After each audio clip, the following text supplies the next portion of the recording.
満面の笑みを見せる女性。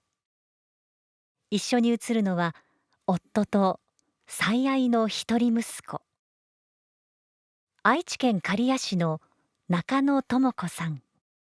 カメラを回すのはいつも夫の担当でした。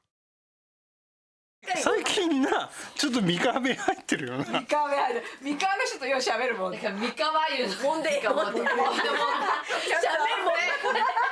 笑顔が絶えない人でした。確かにそうだね。智子さんは54歳で亡くなりました。がんでした。妻が最後に使ってた部屋ですね。これは本人が愛用してたものです。看護師だったので。夫の慎一郎さん57歳。おいしい。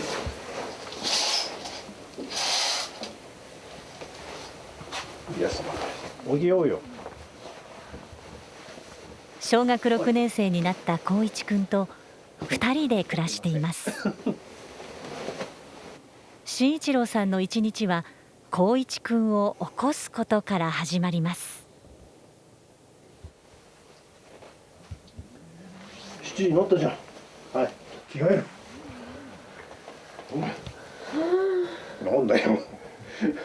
着替えほら。カメラ気にしない。いつも通りやろう。自閉症がある光一くん。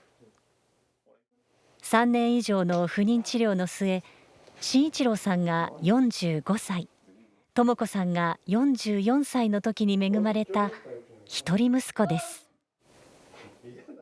言葉を発することはできませんが、相手が話すことはおおむね理解できているといいます。渋い顔してるな。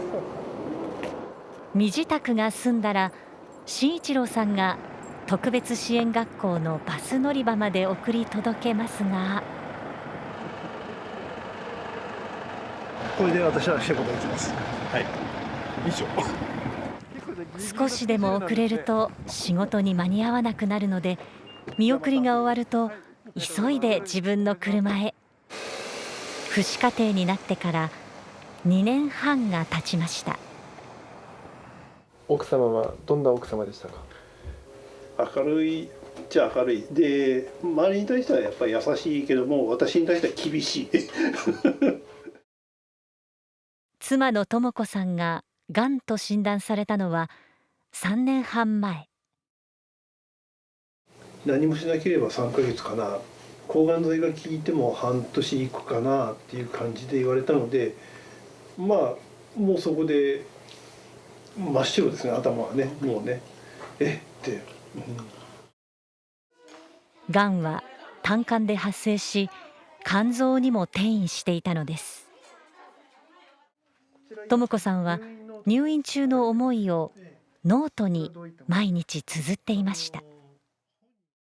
本人が入院の1日目から書かれてるんですけども、死ぬまで中身は読んでないので、死んでから読んでこういう思いだったんだなって思うところはいっぱいありましたね。智子さん自身も残された命は長くないことを知っていましたが、おばあちゃんとお留守番、偉いぞ、頑張っておくれ。光一、どうかインフルエンザとかならないで。がんと闘いながらノートに書き留めていたのは光一くんのことばかり。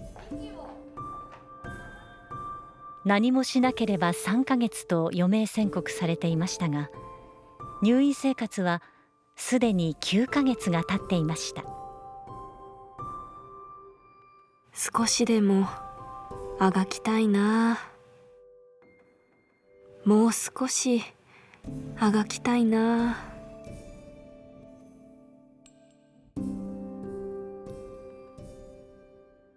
しかし毎日書き続けたノートは9ヶ月と3日で途絶えました。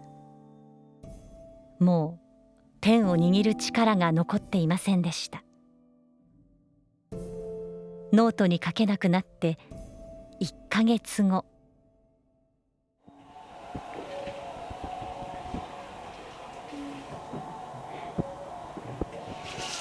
ここに座って、ここに座って、お母さんの手に手を乗っけてあげてね。わかる？お母さんの手に手を乗っけてあげて。じゃあそこに座って見守っててあげて。偉いなお前。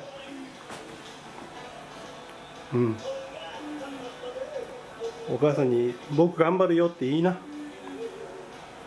頑張るよって。お母さんの手を触ってあげなさい、光一。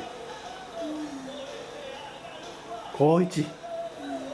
お母さんの手を触ってあげな。そうそう。これは2019年10月17日の映像。智子さんはこの日に息を引き取りました。骨焼いてから2日後ぐらいになんていうのかな、ここを片付けたんですね。こういう形した時に初めて泣いたのね、こいつが。なんかおえつっていう感じで泣いたわけよ。でその時に多分もう会えないんだって、本当に理解したのかなって思ったんだよね。卒業おめでとうございます。中野光一。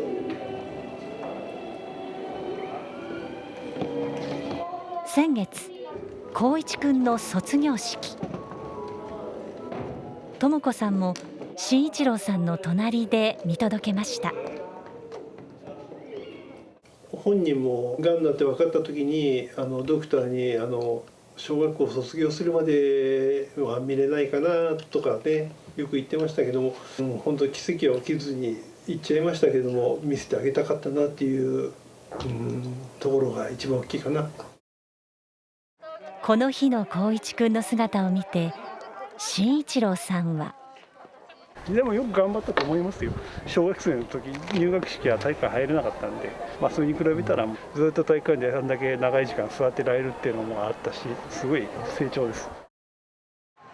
慎一郎さんはこれまで智子さんの死を受け入れられずにいましたが、成長した光一くんの姿を見ているうちにようやく気持ちの整理がついたといいます。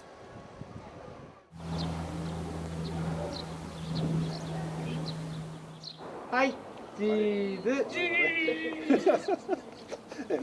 今月6日、光一くんは中学生になりました。晴れ晴れとした気持ちっていうか、やっぱ卒業式とはちょっと違いますね。新しいスタートって感じでね。入学式でも最後までじっと座っていることができました。実は智子さんは亡くなる直前、この日のために光一くんにあるものを残していました。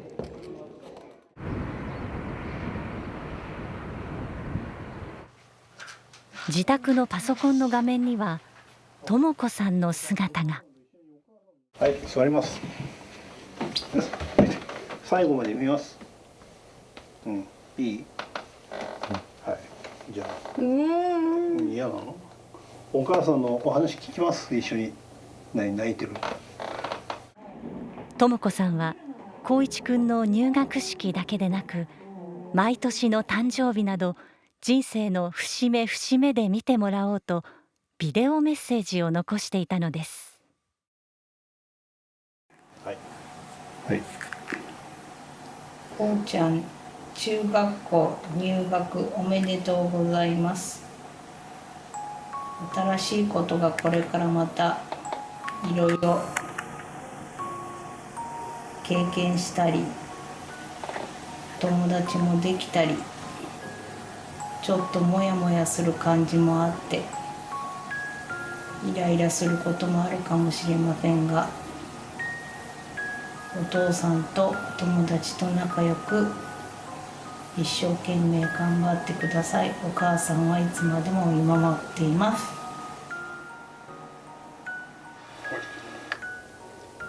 分かった？ねえ。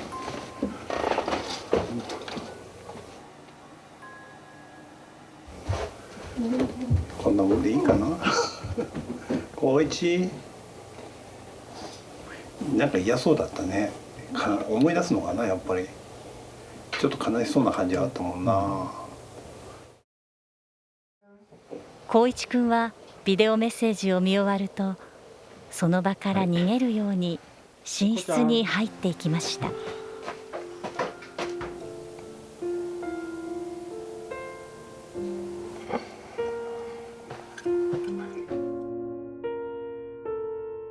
とも子さんの思いはこの先も。